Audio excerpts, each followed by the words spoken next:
The Tom Woods Show, episode 1016. Prepare to set fire to the index card of allowable opinion. Your daily dose of liberty education starts here. The Tom Woods Show.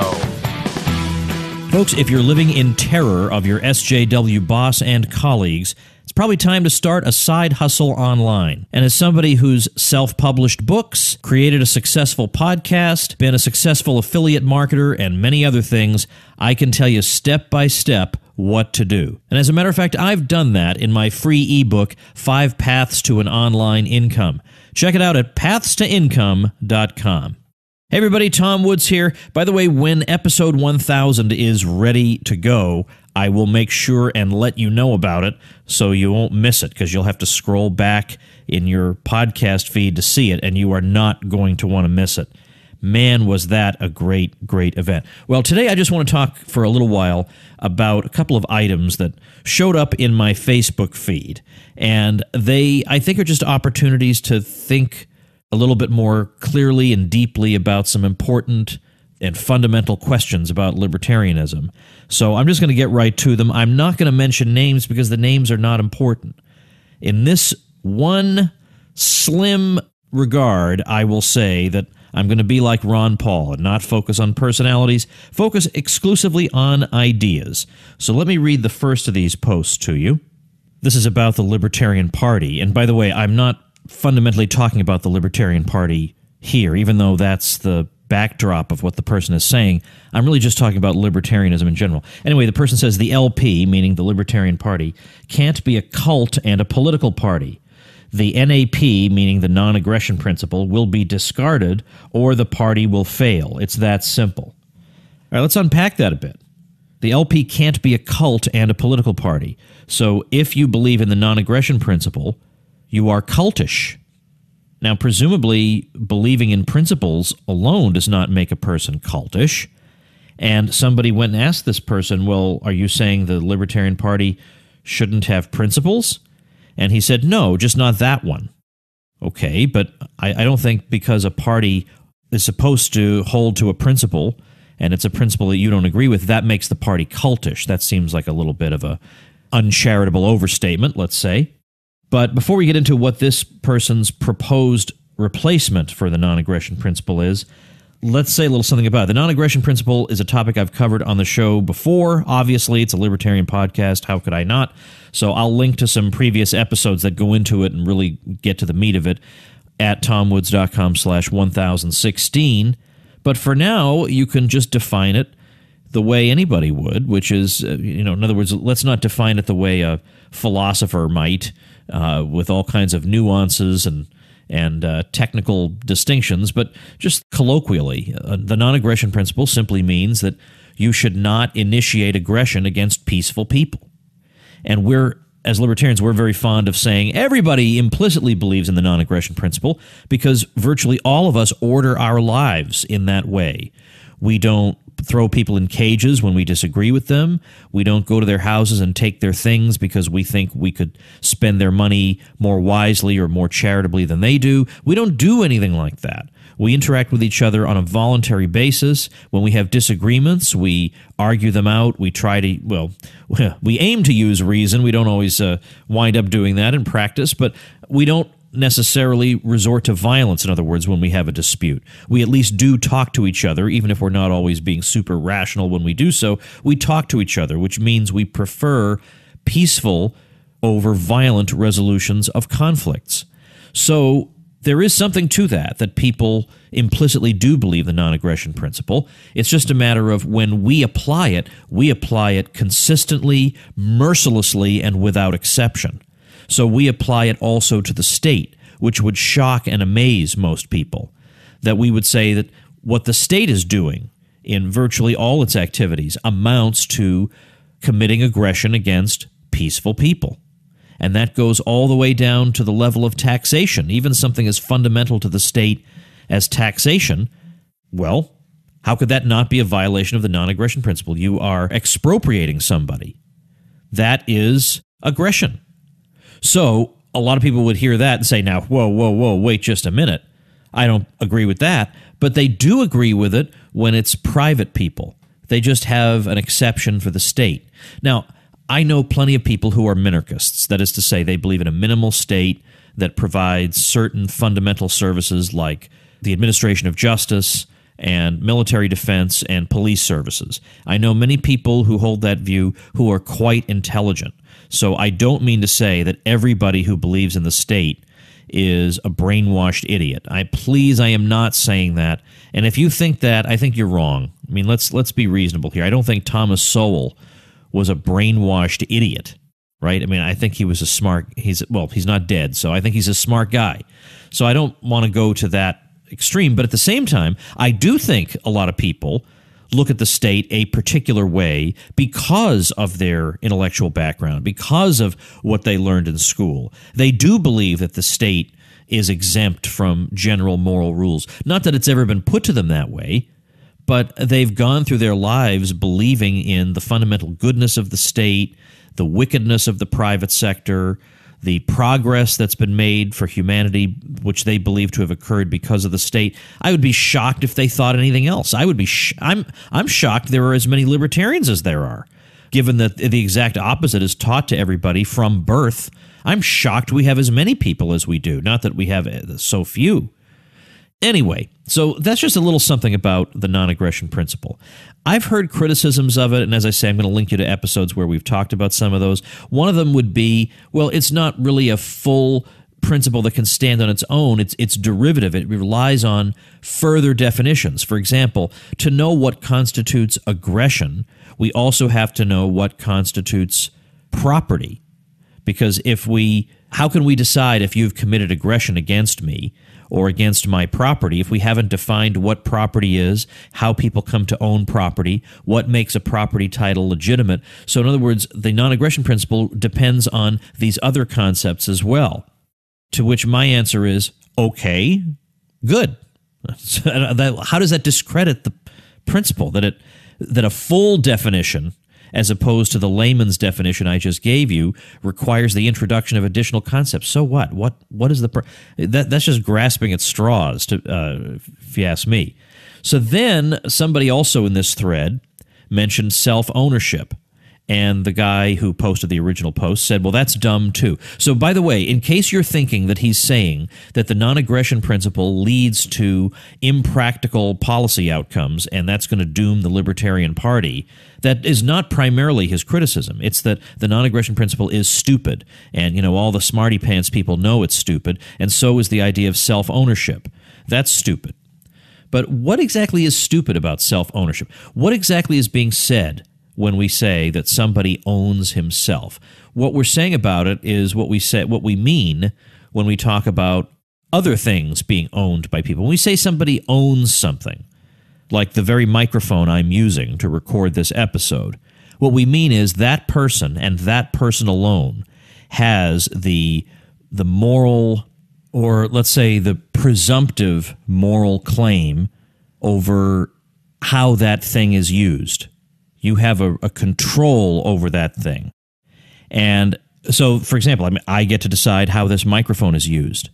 Now, I can forfeit that if I were to start smashing people over the head with the microphone. It would probably be taken away from me. But the idea is that the presumption is that I exercise control over how the thing is used. So we agree that's not stupid. So why does it become stupid when instead of a microphone, it's my physical body? I would think, if anything, it becomes far less stupid and far more urgent, because we're simply saying that the presumption is that I have a greater moral claim than anybody else to exercise control over my physical body. Maybe I'm just a dummy, but I don't see what's stupid about that. I find it weird that somebody would think that was stupid or that wasn't urgently necessary to teach to people. So what is his suggested replacement? Well, I'm trying to find the thread. I'm having trouble finding it. But it was, and I promise you, I am not trying to put words in his mouth or in any way mislead you. His proposed principle is that we aim for the improvement of the welfare of people. That's what he wants. Well, that could describe any political philosophy, any political party. They all claim they want to improve people's welfare. How does that distinguish us as libertarians? And how does that limit what is morally permissible? I mean, why couldn't I start harvesting organs of non-consenting patients on the grounds that, in general, I'm going to improve people's welfare? I mean, I'm not saying this person favors that, but I'm saying that if you advance a proposition like that that has no constraints, who knows where it could be taken? Whereas the beauty of the non-aggression principle is how precise and unrelenting it is. It makes clear pretty much what's allowed and what isn't. Are you committing aggression? Yes, then you can't do it. Whereas we're going to improve people's welfare. Well, as a matter of fact, it is a nice side effect of the observance of the non-aggression principle that we do improve people's welfare. But we don't begin with that as our premise, because that doesn't guide us in any way as to what's allowable and what isn't, what's moral, what's immoral. It doesn't guide us in any way. It provides us certainly no barriers against state outrages. So this, and by the way, this is also why it's unwise to substitute harm for aggression. Sometimes you'll see occasional libertarian talk about non-harm rather than non-aggression. Again, any attempt to make the libertarian message fuzzy is dangerous, because harm is much more vague than aggression. Aggression, you know what aggression is, the initiation of physical force against somebody. Now, it's true there are cases that are more difficult to figure out, like obviously somebody who's coming at you with a gun hasn't yet committed aggression against you, and yet you would still be allowed to defend yourself. So you can talk about these special cases. But by and large, it's easy enough to know what aggression is. But harm? Well, notice that there's nothing in harm that implies physical harm. I mean, it could mean that, but it doesn't imply that it must be physical harm. So I could hurt somebody's feelings. Doesn't that cause harm? And then what happens? Then we have to ban some language that I use. Or what if I mean, almost anything I could think of all kinds of situations where I would harm somebody where the harm should not be actionable. What if it's down to you and me, we're in a job interview, and I have the interview before you, and I get the job and you don't? I have, I guess, harmed you in a way. I mean, you wanted that job, so your life is worse than it would have been if you'd gotten it. But should you be able to fight me over that? So that's the problem with non-harm, is that there are all kinds of things. If I vigorously compete against another firm in my industry, I'm harming that firm through that competition.